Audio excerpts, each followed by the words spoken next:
That was almost perfect timing. Almost. I almost did it. Last week I timed it perfectly. Welcome to Mary Walter Radio. It is so great to have you here with me. Thank you so much. A lot of the crew is already here. Let's see. We have Bill and Sal and Scott. Now Text USA, Rebecca, Jerry's here, Ron, Lyndon, Sal with a question, Star Driver, Porchview Farm. Our guest, I'm so excited about our guest. He'll be joining us shortly. EJ Antoni is fantastic. I have had the honor of getting to know him through radio and getting to interview him. And he, to me, the reason I really wanted him on, and he was so sweet to say that he would come on, and he has no time constraints. So if you have questions, we can get those questions answered. Is he can put it in terms that I can understand. So I figure if he can put it in terms that I can understand, we could all understand it, right? So I'm really excited about that. EJ is research fellow, public finance economist, Grover M. Herman Center for the Federal Budget at the Heritage Foundation. I don't think he's here unless he's not doing video. Let's see. Are you there? Are you there? I'm here, Mary. Can you hear me? I can hear you. I cannot see you, but I can hear you. Okay, let me see. You're all dark. But that's okay. So we're going to take him off and he's going to come back. But so just a little business for you. We're probably going to end this right on time. I have a dying cat that I'm taking care of. Not good. So I'm not sleeping. I'm taking care of it. And it's sad because it's our youngest cat, Grace, little Gracie, our little 7-pounder. And she just kind of fell off a cliff, and we're still waiting for one test result. So fingers crossed. So I've been spending a lot of time trying to get her to eat baby food and water and drink water and sleeping with her, etc. So probably not going to be super long tonight. Probably not going to go past 8:15 at the most. All right. As always, thank you to EJ. EB for doing AJ's ad blocks. He does all the ad blocks for me. There he is. And also thank you to Zach. His son is our #1 fan. And thank you to you guys for joining me. Don't forget, the audio will be available on Apple Podcasts, Spotify, Spreaker. Yeah. And of course, you can always go back and watch on YouTube. And I think on Getter too, but definitely YouTube. There he is. Look at that handsome face. And he wore a tie and a jacket and everything for us. I rarely get to see you. I only get to talk to you. So it's just kind of weird, but it's nice. I like it. It's good to see you and talk to you too, Mary. Thank you for having me. I'm so glad you said you would do this. I'm really excited about that. And I kind of guilted him into it because I think it was on Sirius, and you were like the third guest that I had on, and I'm like, wow, every guest has been on my podcast except you, EJ. And he's like, I'll do it. I'm like, of course she's going to say yes because I guilted you into it. So thank you. Happy to do it. Thank you. I appreciate Seriously, it. Thank you for having me. All right, so this is interactive, and so the viewers ask some really great questions. And I don't know if you can't answer all of them. Some of them may be state specific, et cetera. And of course, I have a lot of questions that I wanted to ask you. And I wanted to start out with the consumer confidence came out. The consumer confidence report came out today. And it says that consumer confidence is down and that people are concerned with tariffs and inflation. And I thought that was really interesting. So I want to start with the inflation part first, because I've noticed the price of gas is down. It went up a little bit, but the price of gas is below $3, which it hasn't been in a long time. And I've also noticed the price of some goods coming down, like the infamous cost of eggs coming down. So why are people concerned about inflation?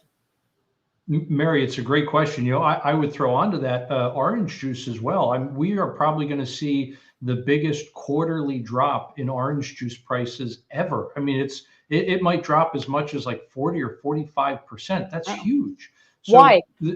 I'm sorry? Why? So we had a lot of different supply disruptions related to orange juice. And then the other issue was the fact that it took time between prices running up and producers being able to actually bring more to market. But we've also had some loosening of different regulations, which is going to help allow some more production here at home to actually be sold here at home. It also means that there are certain foreign producers where we'll be able to import more supply as well. So it's amazing what just a little bit of cutting a little bit of red tape can really do for markets, right? It can allow producers and consumers to find each other and result in much more efficient outcomes. So to your point, Mary, you're absolutely right. We are seeing a lot of different prices not only rise slower, but actually decline, which is really what we want ultimately. So why is it then, to your question, why is it that consumers are freaking out about inflation? One of the really interesting things is that in some of these data sets, it's actually broken down by political affiliation or voter registration, I guess. And the University of Michigan consumer sentiment is a good example of that. If you look at Republicans, they think inflation in the next 12 months will be 0.1%. In other words, none. They think that essentially prices going up are going to balance out the prices coming down, and it'll basically just be a wash over the next year. Democrats think we're going to get hyperinflation. I'm not exaggerating. And so because that survey oversamples Democrats, the person in the middle, the median respondent, is going to be a Democrat. So if you look at inflation expectations there, they're just absolutely exploding because the left has literally bought into this narrative that Trump is going to end the world. I mean, it's absurd, but that's what they believe. And for further context, when we poll Democrats, their expectations about not just inflation, but general economic conditions 12 months from now is the worst ever. In other words, worse than when the government shut the economy down during COVID, worse than the Great Recession and the global financial crisis and the mortgage meltdown. I mean, these people, sadly, are a little unhinged, I think. A little? I was being generous. By the way, if you're watching on Getter, the comments that you make will not translate over onto the screen that everyone watching on YouTube can see. So if you are, if you feel free over on Getter to comment, ask questions as always, and I will just have to read them.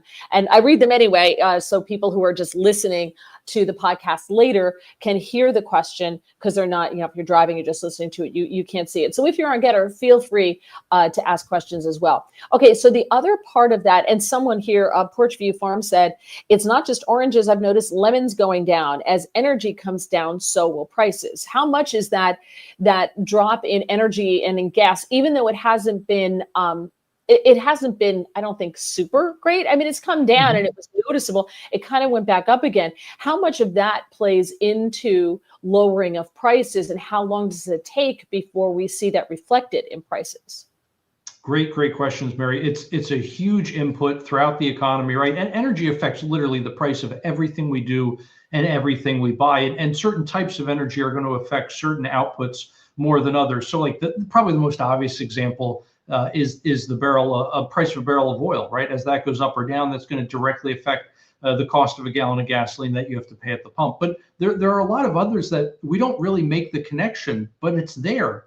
Since we're just talking about agricultural products, whether it's oranges or lemons, we forget that most fertilizer today is synthesized from natural gas. It's not natural, right? It's not as if it's organic matter that farmers are collecting. It's not even made from oil anymore. Most of our fertilizers are made from natural gas. That's where most of our urea comes from. So because of that, if you can bring down the price of natural gas by increasing supply, which is really what this administration is trying to do now, you're going to have a major impact on food prices because you will reduce literally the biggest cost input in agricultural production. So even though you might think, okay, what does natural gas have to do with farming? A lot of people say, well, the price of oil has a lot to do with it because of the diesel fuel that farmers are using to run their tractors, and that's all true. But believe it or not, natural gas has even more of an impact. And that's why it's so important that we get down not just the price of oil, but even things like natural gas as well, obviously electricity more generally. I did not realize that. I thought that fertilizer was just all natural compost. I had no idea it was synthetic.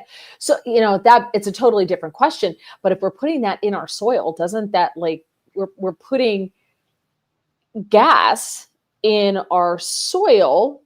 That doesn't seem super healthy. Well, so great question. And basically what we do with something like natural gas, Mary, is the chemists will take that and break it down into its most basic components, and then they use those to synthesize new chemicals. So you can actually get perfectly pure, I mean, we're talking more than 99.99% pure urea, which is the active ingredient in fertilizer. So even if you were to just take, manure and try to use that to impart nitrogen into the soil, the compound that you're really getting there is the urea.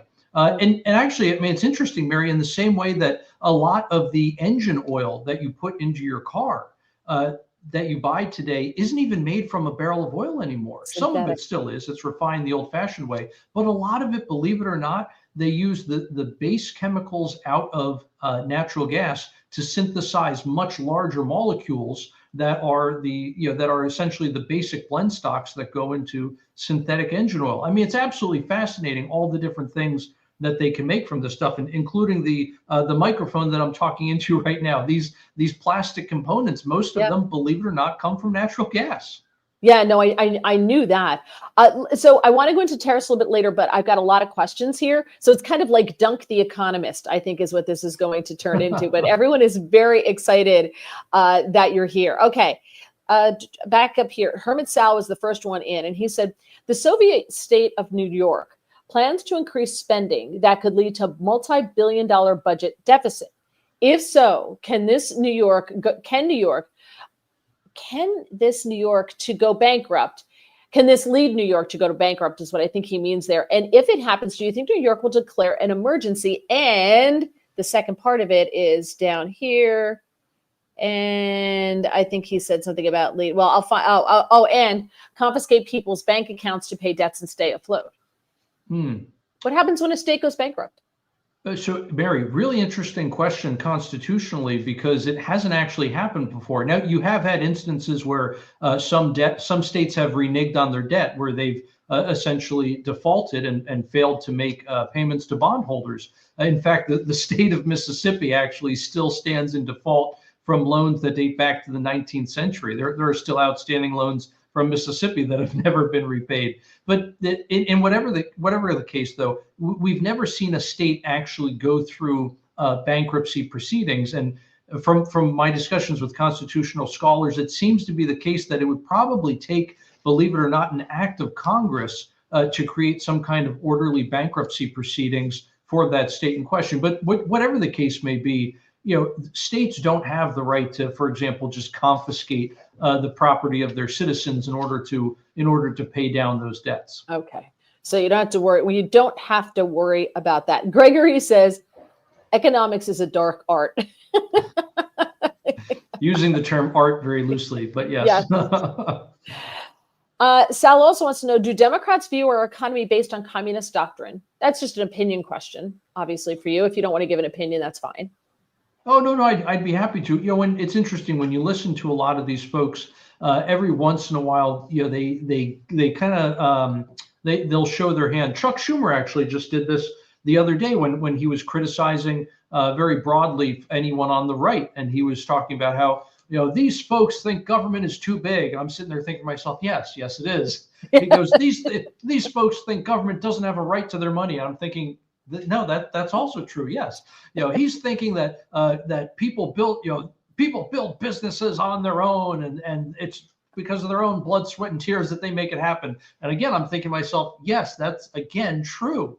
So I mean, it really is amazing how a lot of these folks, sadly, they do buy into the Marxist ideology, and every once in a while, they drop the mask and they make that very clear.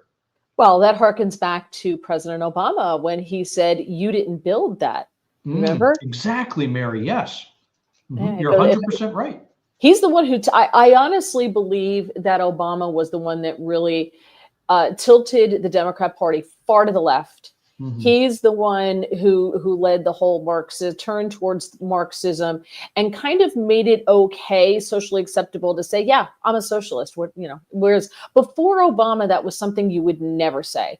It was if you were a socialist, we kind of looked at you like, oh, but with Obama made it okay and almost hip and cool to be a socialist. And now these kids on college campuses are like, yeah, socialism is awesome. And they have no idea what the hell they're talking about.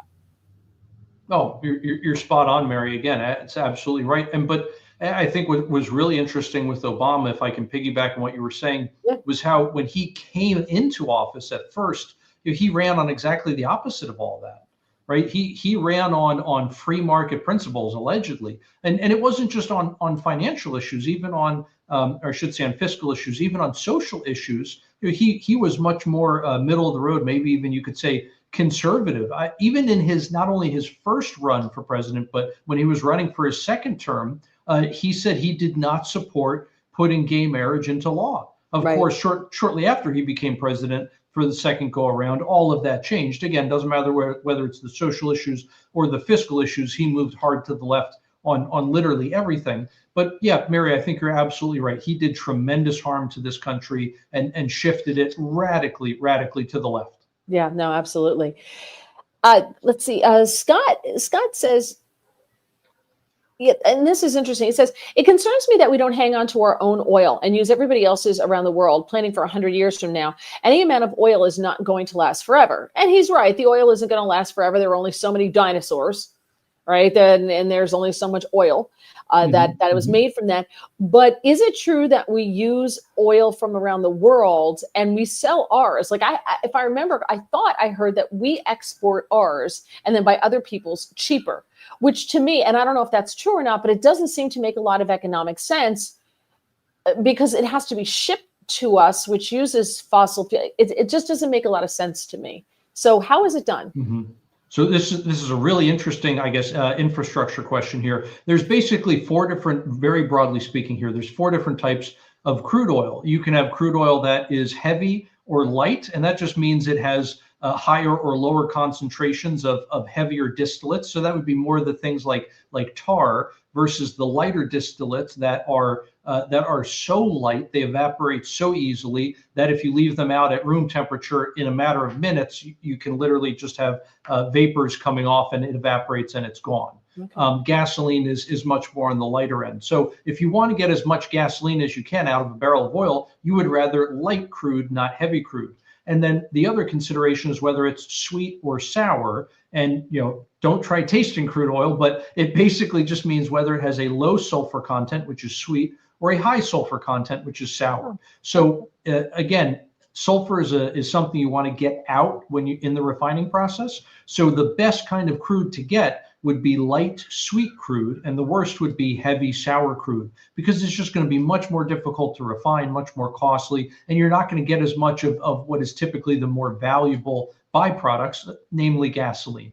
So because certain refineries are going to be much more efficient at refining certain types of crude than others, we oftentimes will send our crude elsewhere in the world to other refineries, and then you have other nations sending their crude here. So basically, everyone is just shipping crude around to the place where it can be refined most efficiently. So that's why we do keep some of our crude and refine it here. But if our refineries aren't set up to optimal efficiency for certain types, that's what we will usually send abroad. But the only other thing I want to say, Mary, on this that I think is really important in terms of the overall supply of crude oil. Yes, by all accounts, it's a limited resource, but we actually have greater supplies of crude oil today than we did 50 years ago, or 100 years ago, even 10 years ago. And the reason for that, it's not because the crude magically appeared, it's because we discovered it. And not only that we discovered it, but even crude that we knew existed, but was previously inaccessible because we just couldn't figure out how to get to it, we have since solved those puzzles.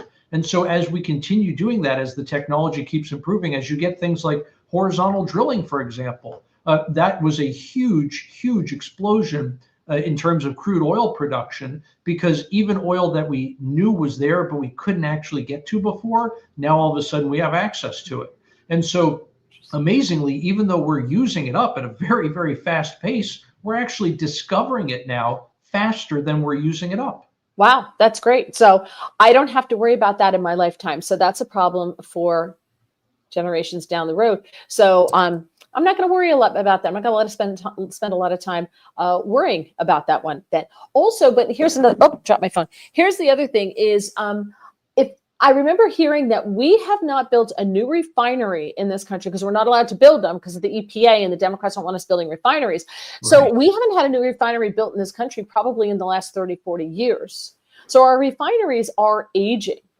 And I would assume that that is going to come into play when it comes to being able to drill for and refine our own oil, because I would think that it would behoove us as a country and would keep our costs down to be able to drill it here, ship it to a refinery, whether it's spicy, hot, sweet, sour, whatever it happens to be, Right. light, dark, or in between. And we could do it all here and we keep it here. Then we don't have to pay the cost of the shipping to get around. So I guess how important is that in keeping costs down, or are our refineries just fine? Do you even know that? Mary, that's a really, really great point you raise. We seriously need to up our infrastructure game in this country because of exactly what you just outlined. There are a lot of bottlenecks in terms of oil production, in terms of oil capacity, and in terms of all the different byproducts that we get from oil. This is why it's so important that we build more pipelines, for example. It's not just that existing pipelines are single points of failure. It's the fact that they're not going to be able to carry the capacity that we're going to need in years to come. And it's also, I think, important to remember that when we look around the world, it's not just the United States that has made this mistake. You have our neighbor to the north, Canada. You have basically the entire European Union. You have several other places around the world where they have failed to keep up with their oil infrastructure. And so the result of that is they have been increasingly dependent on us, actually, but not just us. They've become increasingly dependent on nations like China, like Russia. And so if we want to have, I think, more political influence around the world, if we want to have more economic influence, if we want to be able to wield our economic might so that we don't have to wield military might, it is absolutely imperative that we do exactly what you said, Mary, that we build more refineries in this country. There's so many questions I have for you, but let me get to some more from the viewers. Porchview Farm says, I recruit in power generation, and Biden decimated the LNG, which I assume is liquefied natural gas space. How much of a problem is that Biden did so much damage to our ability to drill, and where Trump's going to have to come in and start over again? Because Biden purposefully did things like decimating certain areas. This literally set us back years. That's not an exaggeration, and I'm not just talking about things like it takes years to go through the permitting process and all that to get government approval for these different things. But the other thing to remember is that it just takes a long time for some of these big infrastructure projects to actually get completed, whether that's building an LNG tanker or the LNG tanker facility, whether that's building the pipeline to carry the LNG from the drill sites, right, from the wellhead to the refinery, and then to, again, that port facility so that it can go out on a tanker. I mean, it's a shame, but President Trump had several nations in Europe ready essentially to sign contracts for massive US LNG exports. And sadly, that all got canceled under Biden. So it is going to take time to restart the whole process, but that's all the more reason to move quickly. Yeah, we have to move quickly because he's only got like a year and 9 months left, and that's about it until the midterms. Star Driver says urea is also used in the making of DEF fluid for diesel engines, which affects our trucking, obviously. Interesting question from NowTax. Will coal burning plants ever start opening back up? I think so, absolutely. Especially with the different EPA regulations that are, it's going to take a while, but that are eventually going to go away. Chevron deference was a huge, huge win for us. Essentially, what Chevron deference was this kind of judicial doctrine where the courts would basically just grant deference to executive agencies in pretty much all cases, even when Congress was very clearly handing over authority to the executive branch that was the purview of Congress, that they were not supposed to actually hand over to the executive. It's kind of similar, Mary, if I can, to when Congress gave Bill Clinton the line item veto.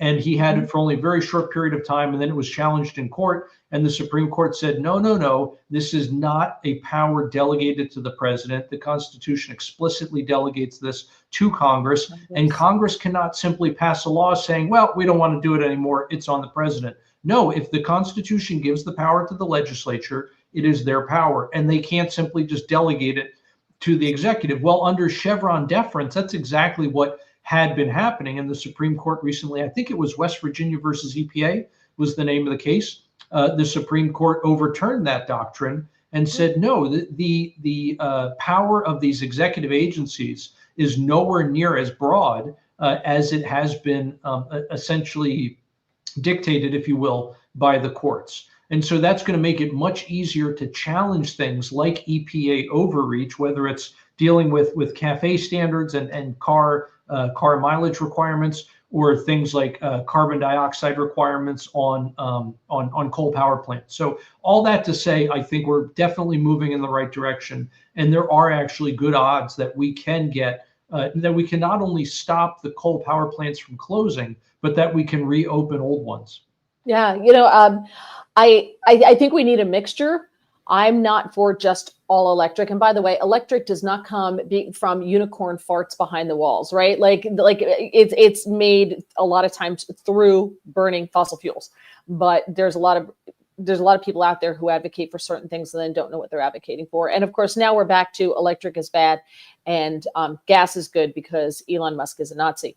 So, it's kind of like we're using paper bags, and the paper bags are bad because they're cutting down the trees. So we went to plastic bags, and now plastic bags are bad because people are slobs. And so they're in the trees and they're in the ocean, they're everywhere. So now we're back to paper bags.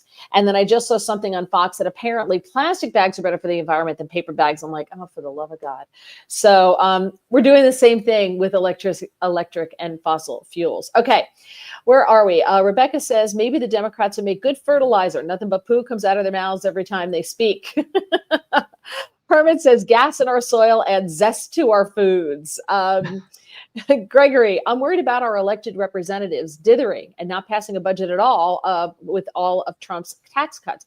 Is it possible that we might reach a point of no return, resulting in economic disaster? Tax cuts.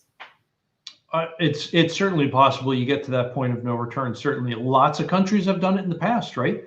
In that sense, there's nothing special about the U.S. In other words, we're not immune to that happening here. Obviously, there are a lot of things that make us special throughout world history, whether that's the Bill of Rights or any of the other miracles, frankly, that our founding fathers gave us. So I don't mean to say that there's nothing special about the U.S., right? But in terms of that kind of financial disaster, we're not immune from it, certainly. Were we headed in that direction? Absolutely, we were. Has the Trump administration been slamming on the brakes to prevent, or I should say, to slow the speed of decline? Certainly. Do we have a lot of work to go before we stop this runaway freight train and then get it going in reverse? Absolutely. Yeah. Is it possible that they screw up the Trump tax cuts and they don't get anything done? Sure. That's what almost happened the first go around, right? Like, we forget the Republicans in Congress basically wasted that entire first year trying to get other things done before the tax cuts. And it was kind of an 11th hour miracle right before they all left for the Christmas break at the end of that year that they actually got something done. In fact, the markets were nosediving at the prospect of all of these promised tax cuts looked like they weren't ever going to materialize. And everyone said, well, I guess this was just another talking point. It's not going to get across the finish line. So I think it's really, really imperative that they get that tax bill done and that they get it done early this year. I mean, like before the midpoint. Yeah, but good luck. I just have zero faith in Republican politicians, period. I'm sorry. This is why I'm not a registered Republican, because I will refuse to join a party that doesn't fight. I just not. If you're not coming to the game to win, I'm not playing on your team. I'll watch the game and I'll root for one side, but I ain't playing on your team. Bill says, do you think we will see gas go below $2 again with Trump like it was in his first term? Also, do you think Trump will reopen the Keystone Pipeline? Good questions. I do think there's a good chance that you get back below $2 gasoline, especially, again, as you start lifting those different regulatory requirements that, frankly, don't actually do any good. We have all kinds of requirements, Mary, for example, on different additives that have to be put into gasoline, allegedly for the environment, except you start looking into these things and you realize that they don't do what the regulators claim that they do. A lot of the studies that were used to justify these different regulations have been proven inaccurate or at best that they were inconclusive. So I think rolling back that red tape will not only not harm the environment, but at the same time it will help bring down costs. So yeah, that's a very, very positive, very positive thing to look for. Good. That's great. Let's Gramble would like to know, what are the economic risks versus rewards of using nuclear power? Good question. I would say the biggest the biggest plus for nuclear power is its incredibly small footprint, right? It is the most energy dense power plant there is. In other words, you can take the smallest footprint, use up the smallest amount of land for a given output. The other thing is that it's actually remarkably safe. I know you have things like, Chernobyl, obviously, that was a big nuclear disaster in the Ukraine. You had Fukushima in Japan. But in both of those instances, you either had operator error and faulty safety standards, or at least in the case of Fukushima, you just had bad safety standards. Again, where you had things like diesel backups to run coolant pumps, except the diesel backups were in a flood zone and they were below this, what was considered the safe level for that flood zone. In other words, when you had that big wave of water come in, it drowned out the Right. backup generators. Excuse me. So that's how you got that that partial meltdown there. Versus the stricter safety standards in the United States are designed to help prevent those kinds of disasters. The other thing is when we look at something like a 3 Mile Island, for example, the reason that was contained and that you didn't have a Chernobyl is because of the kind of reactor that is used here in the United States. It's actually a much safer reactor. The very water, for example, that we use to cool down the reactor also helps facilitate the nuclear reaction. And so at 3 Mile Island, as that water boiled off, it slowed down the nuclear reaction so that you didn't have the kind of wild explosion that you did at Chernobyl. It's what they call a moderator in nuclear reactors. So, again, because of the much better safety standards that we have and the better quality and better design of reactors here in the U.S., you actually have lower risks in terms of harm and death and all those other things in a nuclear power plant than you do in something like wind turbines, or you do for a coal-fired power plant or a natural gas-fired power plant. The only big disadvantage to nuclear is that it's not dispatchable. In other words, to really be efficient, a nuclear generator has to operate at a set output and just stay there.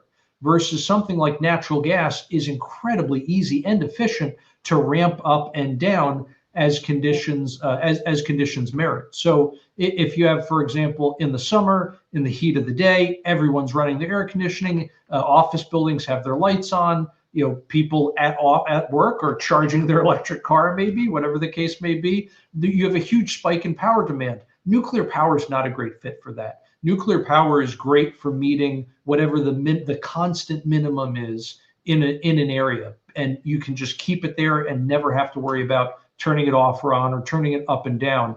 But something like natural gas is a great complement to that, because then you can use that second power source to go up or down as the grid needs.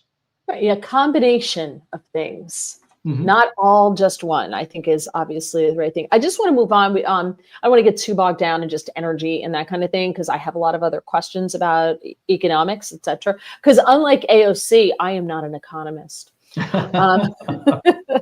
Now Tax USA say Mississippi just dropped income taxes, another free state. I think there are 10 states now that don't have income taxes. Is this, I guess, is this something that you see expanding to more states? I mean, it seems like a good idea because it makes people want to move there. Mississippi is not a state that people think of when they think of, a wealthy state. Right. But especially for people like retirees or anyone, a state dropping their income tax requirements to me seems to be a good move. To me, it would spur plants being built there, maybe automobile plants and things like that. I have something in my eye. It would just seem to me to be something to spur your economy. So it would be an idea, I think, that would be spreading. But states like New Jersey, the People's Socialist Republic of New Jersey, where I am currently being held hostage, will never get rid of their income tax. I mean, my property taxes alone are over $20,000, right? So they're building a new house across the street from us. It's huge, but the property taxes on that house will be about $100,000. It'll be $100K easily.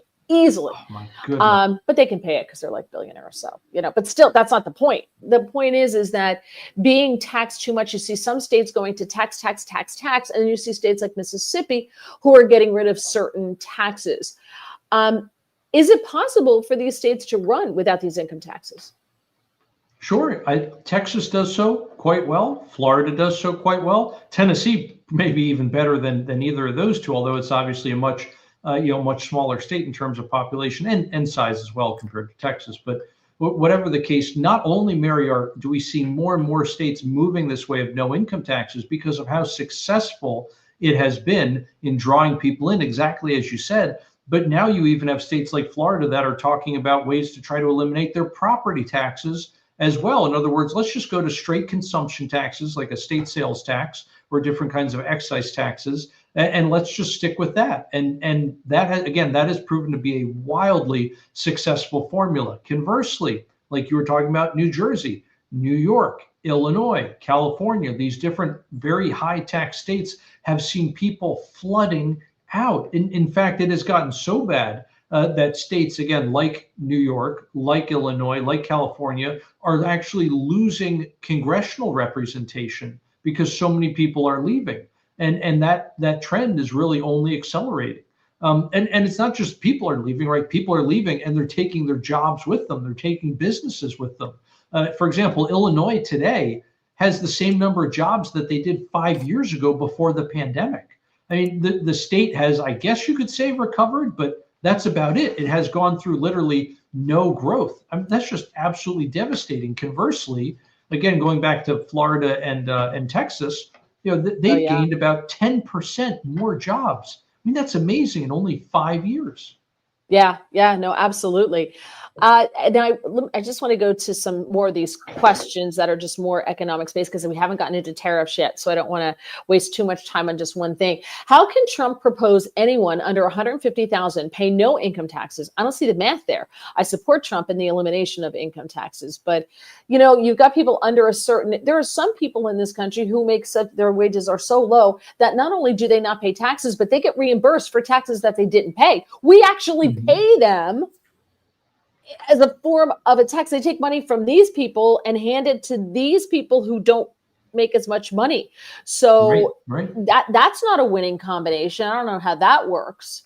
What's your take on that? There's two different, and they're really opposed, but there are two different trains of thought here that I think merit some consideration, Mary. One is this idea of, all right, to be as efficient as possible economically, we want a very broad tax base, right? Ideally, tax literally everyone and tax them exactly the same amount. A head tax, in other words. Interestingly, that's kind of what the founding fathers envisioned, where states would pay taxes to the federal government based on their population. So the more people they had, the more taxes had to be collected. Again, equal to the number of people, right? So everyone owes the same, and that would go to the federal government. We've obviously very much gotten away from that. So even if you want to just do it based on income tax, a flat tax where everyone pays the same percentage, no deductions, no exemptions, et cetera, that would be much more efficient. So on the one hand, okay, let's move towards that.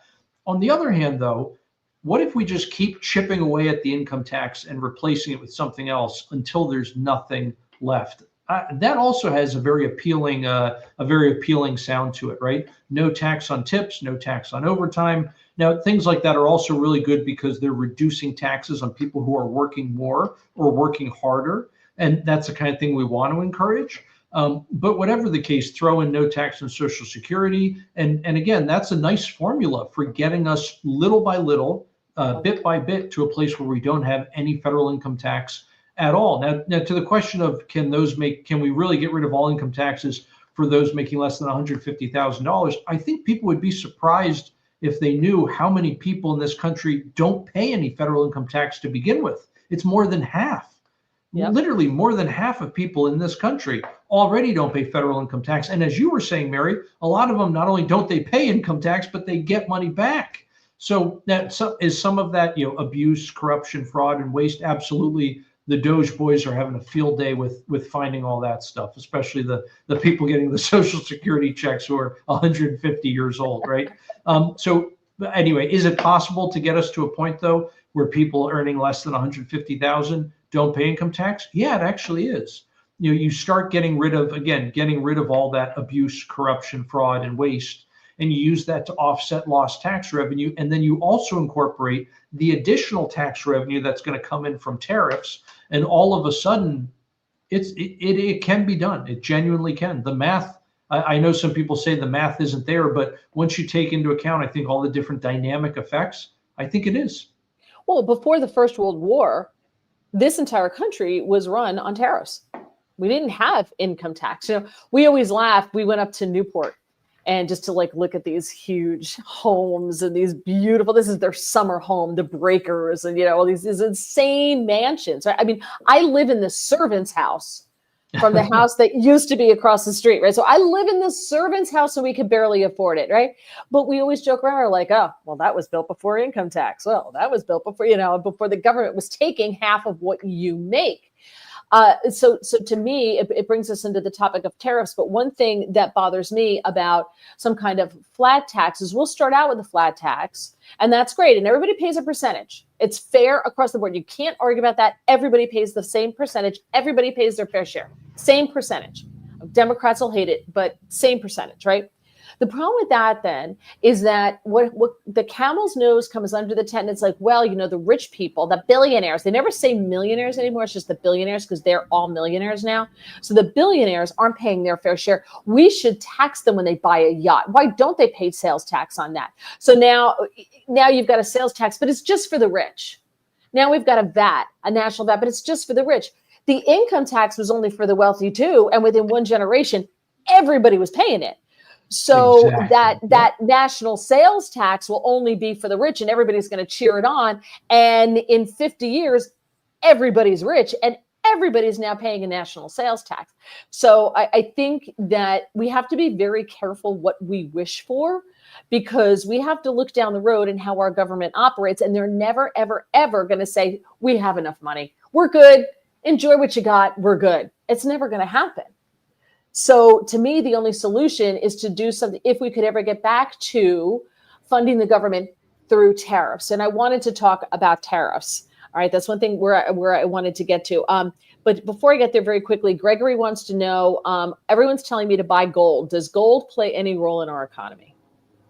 Oh, gold plays a lot of roles in our economy. Its biggest use today is actually in industry. You'd be surprised how many electronics, for example, use gold because it's such a great conductor. It has a lot of other uses as well within industry. It has uses obviously in things like jewelry.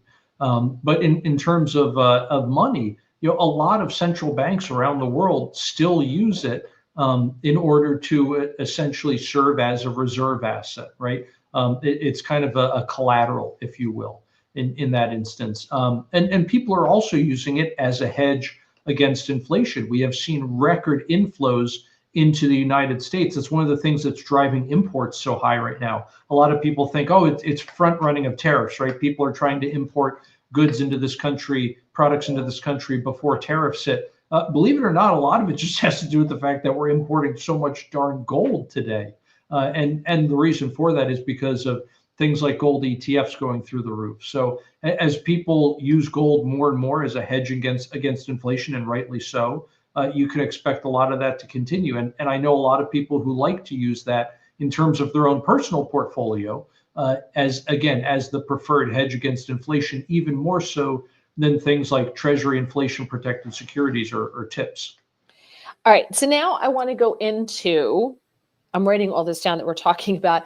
By the way, you can follow EJ on X at Real EJ Antoni, Antoni. Please do follow him there. And you also write for Heritage, correct? I do, absolutely. Yep. Okay. So all the articles that I write, whether it's for Heritage or other organizations, I post everything to the Twitter. Thank you for mentioning that. So you can find all my articles there, my analyses of the day's data releases, everything goes on Twitter. Okay, great. And of course, when I post the video and I edit it and everything, I will have all of EJ's information and his Twitter handle as well, so you can find him there. Let's talk tariffs. You had mentioned, tariffs and how before, at one point we did subsist totally on tariffs. Give me tariffs for dummies, because what we started this out with was consumer confidence and how consumer confidence has gone down. And you explained why. But part of what people said was because of the tariffs. I think people are very scared of the tariffs because we're afraid of what we don't understand, right? Especially when it comes to our money. And we're hearing, oh my gosh, everything's going to be so expensive. But from what I understand, these are reciprocal tariffs. But can you explain it to me like I'm 5? Go. Sure. So let's circle back to consumer confidence. When we look at consumer confidence, the age group that was the hardest hit, where their outlook went down the most, was those 55 and older. Why? Well, because they're the ones who are most concerned about the market, because they're getting closer to retirement. And so they want the market to keep going up. And anytime it goes down, they're worried about their retirement. And again, the proximity of that date of retirement. And so why is the market going through so much volatility today? A lot of that is because the folks on Wall Street think the sky is falling if we get tariffs. Like you were saying, Mary, they don't understand how tariffs work. They don't understand what the effects are going to be. And that's because they haven't really lived with the kinds of tariffs that Donald Trump is talking about today. So this is very much a brave new world for them. They don't know how to navigate it. They don't really even know what to expect. So what can we expect? Essentially, what we're going to see more and more, we've already seen some of it, is other countries folding to the United States. In other words, giving in to what President Trump is asking for. And the reason for that is because we hold all the cards. If you look at a nation like Canada, for example, only a few percentage points of our exports actually go to Canada. Conversely, almost all of their exports come here to the United States. And so that means if you really do get into some kind of trade war where they're putting tariffs and non-tariff barriers on us, and we're doing the same thing to them, then all of a sudden international trade can slow down and pretty dramatically, except that's not going to hurt us that much. It's a very small portion of our economy. It's a very small portion of our export market, but it's a huge portion of theirs. And so, it might be I would say like an economic speed bump here in the United States, but then it's a full-blown recession in Canada. So just like in a real war, there are no winners. In a trade war, there aren't any winners either, but not everybody loses the same. And if the US and Canada really went at it, Canada would definitely lose much more than the United States. So, all right, but why is President Trump even trying to have a fight to begin with? That's right. A question worth asking. And a lot of that has to do with the fact that although there's been a ton of talk about how we have free trade, or whatever they want to call it, we've never really had free trade. If we have, it's been a one-way street. It's been unilateral free trade. It's been the United States reducing our own tariff and non-tariff barriers. That would be things like quotas, for example. We're reducing all those things to open up our markets to foreign producers, except they're not willing to give us the same courtesy. And so our exporters are basically getting hosed where they can't compete on the world stage. They're getting outbid and underpriced by competitors. So you're seeing American factories close down. You're seeing American dairy farms close down. You're seeing American workers lose their jobs. American workers who still have a job get slower wage growth, et cetera. And meanwhile, the foreign producers are doing just fine. And again, they're demanding that our markets be open to them, but their markets can't be open to us. And the result of that, again, has been a hollowing out of American industry for literally decades. Now, some of these tariffs you could say were put in place for a very good reason. For example, after World War II, we had all kinds of tariffs in place to protect German, Italian, British, Japanese manufacturing, so that those countries that had been bombed to smithereens could get their industry back on its feet and not have to worry about competition from the far superior industry in America. Why do we still have those things in place 80 years later, when all those different countries are certainly not dealing with Rome, Berlin, London, or Tokyo having been bombed out anymore? It just it doesn't make any sense. So what Trump is doing is kind of challenging this world order that has been in place, literally for decades, where it has been penalizing American producers and American workers in order to essentially subsidize the rest of the world. And believe it or not, Mary, this was absolutely shocking when I found this out. It was shocking to me, at least. If you look at a nation like Canada, who's supposedly our friend and ally, it is actually more difficult for some American exporters to get access to Canadian markets than to Russian markets.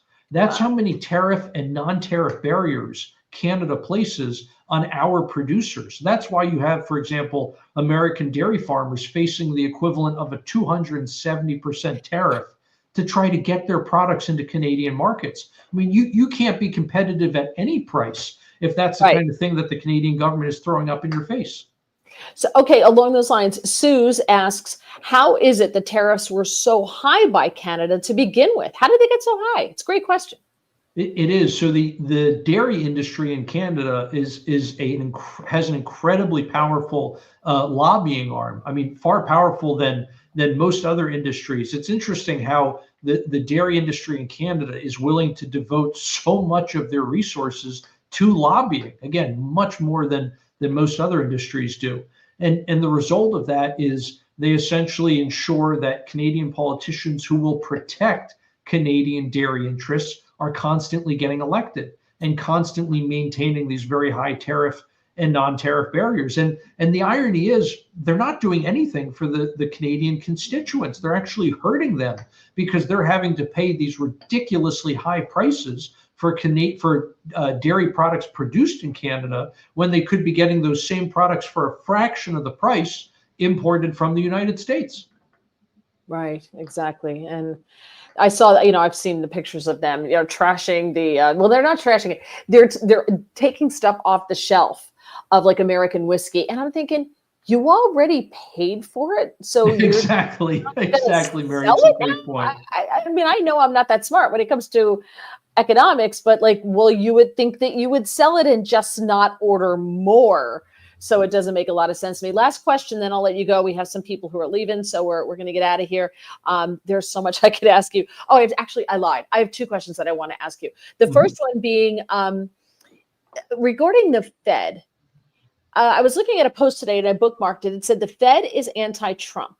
During his first term, the Fed increased interest rates to try to stop Trump's booming economy. This is why Trump doesn't like Powell. He knows Powell is pro-establishment and anti-Trump. Now that Trump is getting inflation under control, Powell decides to sell into the market, pushing inflation back up. What does that mean that they're selling into the market and pushing inflation up? And are they doing that? I don't understand what that means. So I think that's referencing the amount of Treasury securities. So that would be like Treasury bills, bonds, and notes that the Fed holds on its balance sheet. And essentially what the Fed was doing was selling that off in order to try to put downward pressure on inflation. And they just announced in their last meeting that they're going to essentially almost stop. They're going to be selling so little treasuries that it's barely going to put a dent in the multi-trillion-dollar balance sheet that they have. So that represents upward pressure on inflation. But the other thing is, that person is absolutely right that they were raising interest rates for essentially the entirety of Trump's first term, at least up until COVID anyway. And what basically happened was Trump was able to achieve incredible economic growth despite that. Right? That's incredibly rare in American history that we have ever had such monetary tightening, as they call it, at the same time you have such resilient economic growth. So it really speaks to how pro-growth Trump's policies were during that first term. And it looks like now he's going to have to do the exact same thing, because this Fed is not going to be cutting rates, is not going to be giving any kind of substantial monetary loosening, as they call it. And I think what makes this scandalous, Mary, is the fact that they were talking about that right before the election. Right. Earlier in 2024, they were like, oh no, interest rates are going to have to stay higher for longer. And then all of a sudden, their preferred candidate, Biden, and then Kamala, essentially were doing very, very badly in the polls. And the Fed completely changed their tune. All of a sudden, they not only were saying, we don't need rates high for long, we can cut them right now. We can do an emergency rate cut, which is what they did. They dropped rates a full percentage point, which was a big move in only 3 meetings. And so they did that. At the same time, they then changed their tune on what interest rates were going to look like this year for 2025. And they started saying, no more higher for longer. We're going to have a ton of rate cuts, and we're going to get back down to where we were several years ago in terms of interest rates. And the market loved it. And then all of a sudden Trump wins, and now Trump's in office, and they're back to higher for longer.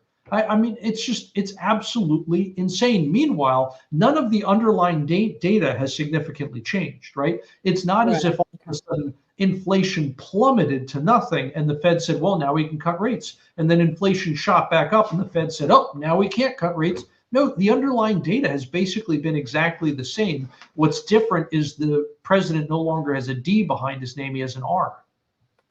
And so it's funny how it's always different with a big D when they do it. Last thing I wanted to ask you about or comment on is Hyundai announced that they're building a plant in the U.S. and I think they're building it in the South. Are they building it in Mississippi? I'm just I think Louisiana, I think. Okay. Mhm. But it was just interesting to me that Mississippi says we're not going to have income tax, and you've got Hyundai announcing that they're building and they're going to the South. They thought it was the same state, but Donald Trump has a lot of companies that are now investing. You know, we get stories every day of another company that's investing trillions and trillions of dollars into the Right. United States, and they're promising to do it. But I love it. It's only for 4 years. Like they're only going to do it while Trump's president, which says a lot to me. I think that that's super interesting. How important is that to getting this running, and will we see the effects of this anytime soon? Great questions. This is huge. I mean, this is genuinely huge. This kind of investment. We're up to over $3 trillion now in new investment since Trump took office. I mean, how long has he been president? 2 months? Just over 2 months? This is absolutely incredible what he's been able to do. And he's essentially doing a carrot and stick approach, if you will. The stick is the tariffs that we were talking about earlier, right? If you make stuff overseas and try to bring it into this country, you're going to have to pay a penalty for that because you're not employing Americans. You're not building it here. You're not paying income taxes here, et cetera. But what's the carrot? The carrot is Trump essentially saying, I'm going to provide to you the most business friendly environment ever in terms of taxation, in terms of regulation. And so it will be cheaper to produce here. At the same time, it will be more expensive to produce overseas. So you know what, Hyundai, make your cars here in America with American workers, with American steel, make your steel here in America at this new plant in the South, with American iron ore, with American energy, et cetera. You do all that and you will have the lowest cost of doing business anywhere in the world. And Americans are going to be better off because of Yeah. that. And in terms of your last question there, how long until we see an impact? One of the great things about investment, which is the long run driver of economic growth, is that it doesn't just provide an additional boost to the economy in the long run, although it certainly does that. Investment even provides a boost right now. Because when you have investment, that means a businessman is borrowing money to spend it today to get a future return. So how is he spending it today? Well, you're going to see now some construction worker getting paid to help build a plant in Louisiana, right? This is money that is actually very quickly going to go into the pockets of blue collar workers who are going to help build these plants, build this infrastructure. And then over time, the money is going to continue to go into the pockets of workers at these different facilities as we churn out new steel, as we churn out new cars, et cetera. Yeah. Star Driver says it is Louisiana and they're a steel plant. I was just at their new Hyundai plant in El Abel, Georgia last Friday. Sue says EJ always explains so well. I love when you're on 1210 WPHT. This is why I'm so happy you came on.